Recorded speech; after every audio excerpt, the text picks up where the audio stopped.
여러분이 경제 독립을 이루는 그날까지 함께 하겠습니다. 안녕하세요. 3일 경제 독립TV입니다. 드디어 2024년 윤석열 정부 예산안이 확정이 되었습니다. 자, 저소득 취약계층에 대한 집중 지원, 이번 예산의 특징인데요. 생계급여 대폭 인상이 됩니다. 183만원으로 21만원이 뻥튀 올라가게 되는데요. 이 내용 포함해서 저소득 취약계층 도대체 얼마 더 받을 수 있는지 핵심만 알아보겠습니다. 오늘 궁금하신 분들은 영상 끝까지 함께 해주세요. 바로 시작하겠습니다. 자, 2024년 예산안 요약표 보고 계신데요. 생계급여 효과 지금 1번, 2번, 3번 표시를 해 놓았는데, 자, 기준 중위소득이 가장 중요하죠. 이게 540만원에서 573만원으로 6% 인상이 됩니다. 따라서 그동안 안타깝게 그 대상에서 탈락됐던 분들 약 5만 명 정도 이번에 추가로 들어가는 겁니다. 반드시 신청해야 혜택을 보실 수 있다는 점 잘 기억해 두시고요. 자, 선정 기준이 이 573만원에 32%를 곱하는데 이게 이제 전년 대비해서 2% 늘어났습니다. 그래서 생계급여가 2023년 162만 원이었는데 183만 원으로 13% 역대급으로 지금 올라갔죠.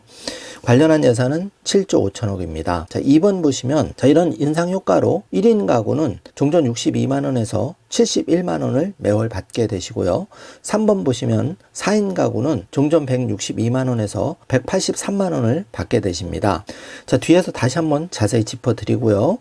자, 먼저 저소득 4인 가구 생계급여 21만 3천 원 인상이 되었다는 내용 잘 기억해 두시고, 그동안 안타깝게 재산 소득 기준 약간 탈락해서 못 받으셨던 분들 2024년에 반드시 신청해서 받으셔야 된다는 내용 다시 한번 강조드립니다. 자, 전 정부 문정부 5년치 인상액을 훨씬 뛰어넘는 금액인데요. 윤석열 정부 약자에 집중한다는 캐치프레이즈를 걸었는데 기대해 보겠습니다. 자, 많이 아직도 미흡하긴 하지만 노력을 지금 하고 있는데요. 자, 요약표를 보시면은 취약계층 예산은 19조로 중액이 되었고요. 생계급여는 4인 가족 기준 월 183만 4천 원 약자 복지에 집중하기로 했습니다. 그리고 지원 대상도 이렇게 4, 5만 명 늘어납니다. 노인 일자리는 103만 개가 증가가 되고요. 대중교통비도 환급제도를 시행하기로 했습니다. 자, 저소득층 분야별 그 지원을 살펴보면 먼저 그 의료급여 부분이 중요한데요. 자, 부양의무자 기준이 그동안 말이 많았는데 이게 드디어 폐지가 되었습니다. 그래서 내가 부양의무자 기준 때문에 안타깝게 의료급여 지원을 못 받는 경우도 많았는데 이제 이런 걱정이 없어졌다는 점, 이게 눈에 띄는 점이고요. 자, 교육급여는 토탈 183만 원인데 초등학생은 46만 1천 원, 중학생은 65만 4천 원, 고등학생은 72만 7천 원, 도합 183만 원이 전년 대비해서 분야별 상승을 했습니다. 자, 주거급여는 서울 기준으로 4인 가구 기준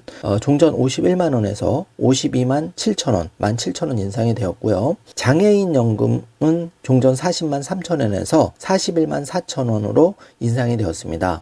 자, 그리고 저소득 다문화 자녀 교육활동비가 초등학생은 40만 원, 중학생은 50만 원, 고등학생은 60만 원으로 확정이 되었습니다. 자, 어르신들 저희 방송 많이 보고 계시는데요. 소득 돌봄 기초연금이 올해는 매월 32만 3천 원 665만 명이 받으셨는데, 자, 이 금액이 내년에는 33만 4천 원으로 11,000원 인상이 됩니다. 700만 6천 명이라서 새로 그 5만 6천 명 정도가 대상에 편입이 되는데요. 자, 이분들 반드시 생년월일 한 달 전에 신청해야 혜택을 받을 수 있다는 점 다시 한번 강조해 드립니다.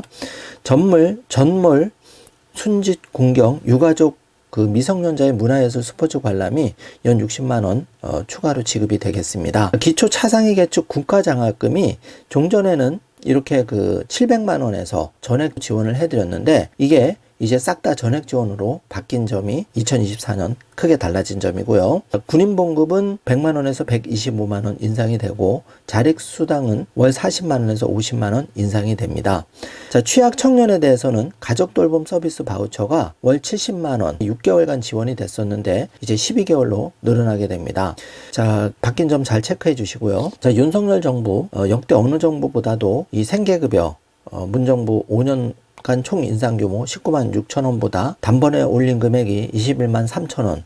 이거는 잘한 점이라고 생각이 됩니다. 자, 건전재정 기조를 내건 윤석열 정부가 허리띠를 졸라매도 쓸 때는 쓴다는 원칙으로 이렇게 사회적 약자를 위해서 곡간을 풀겠다는 방침을 확고히 한 것으로 일부 평가는 되는데요. 아직 많이 미흡합니다. 특히 기초연금 40만원 모든 어르신들 싹 다 지급하는 문제, 그리고 국민연금을 개혁하는 문제. 자, 이게 주객이 좀 전도됐는데 빨리 40만원 싹 다 지급하고 하위 30%, 40%를 50만원, 60만원 두텁게 지원하는 걸로 하루빨리 방향을 잡아야지만 좋은 평가를 받을 수가 있다는 점 다시 한번 강조를 드리겠습니다. 자, 예산안의 핵심 중에 취약계층을 살펴보면 역대 최대 그 폭 생계급여 인상, 그리고 노인 일자리 수당이 6년 만에 월 2만원에서 4만원 인상되었다는 점도 참고해 주시기 바랍니다. 자, 생계급여 2024년 인상하는 것 1번, 2번, 3번 꼼꼼히 뜯어 보셔야 되는데요. 이렇게 기준 중위 소득이 종전 540만원에서 573만원으로 인상이 되면서 새로 생계급여를 받을 수 있는 분들이 많이 늘어나게 되었는데요. 잘 기억해 두셨다가 2024년 1월달 바로 신청을 추가로 해주시기 바라겠습니다. 자, 1인 가구는 매월 71만원, 4인 가구는 매월 183만원, 21만원 인상된 금액으로 이제 지급이 됩니다. 자, 중위 32% 생계급여 선정이 이제 늘어나게 돼서 빈곤층 39,000 가구가 신규로 추가로 지원을 받게 되는 거죠. 잘 체크해 주시고요. 자, 2024년 취약계층에 대한 인상 예산안을 자세히 뜯어 보았는데요. 윤 대통령이 선거 매표 예산은 중단하겠다, 재정 만능주의는 배격하겠다, 그러면서도 취약계층에게는 두텁게 보상하겠다, 이렇게 강조를 했습니다. 자, 내년 예산은 역대급으로 2.8%만 늘어나서 19년 만에 최저 중과율, 그만큼 나라 살림이 어렵다는 건데요. 중과폭이 19년 만에 최저 중과율인데, 여기서 그 윤석열 정부가 이름에도 불구하고 취약계층에 좀 더 두텁게 집중 지원하겠다, 이걸 내걸었기 때문에 현재 발표된 내용 많이 미약하긴 하지만 그래도 19년 만에 생계급여 역대급으로 올랐다는 반가운 소식을 전해드리겠습니다. 자, 다시 한번 말씀드리지만 기초연금 지금 33만원으로 인상된다 하더라도 이제 선거가 내년 4월인데요. 그 전에 아마 특단의 조치가 나올 것 같은데, 지금 노인빈곤율 절박합니다. 하루빨리 40만원 65세 이상 어르신들 싹 다 지급, 그리고 국민연금을 보험료를 올리든가 또 지급 시기를 조정하든가 여러 가지 안이 나왔죠. 여기서 가장 현명한 안을 선택해서 연금개혁까지 성공을 시키면 윤석열 정부가 그 단추를 제대로 끼는 건데요. 지금 약간 이 부분이 좀 미진합니다. 그래서 아쉬운 마음이 드는 게 사실인데요. 다행히 2024년 미약하지만 생계급여가 인상되고 여러 부분에서 취약계층에 조금 더 신경 쓰는 모습, 좀 더 달려야 된다는 것을 다시 한번 말씀을 드리겠습니다. 자, 오늘 영상 내용이 조금이라도 도움이 되셨다면 좋아요, 구독, 알림 설정 부탁드리겠습니다. 영상 시청해 주셔서 감사합니다.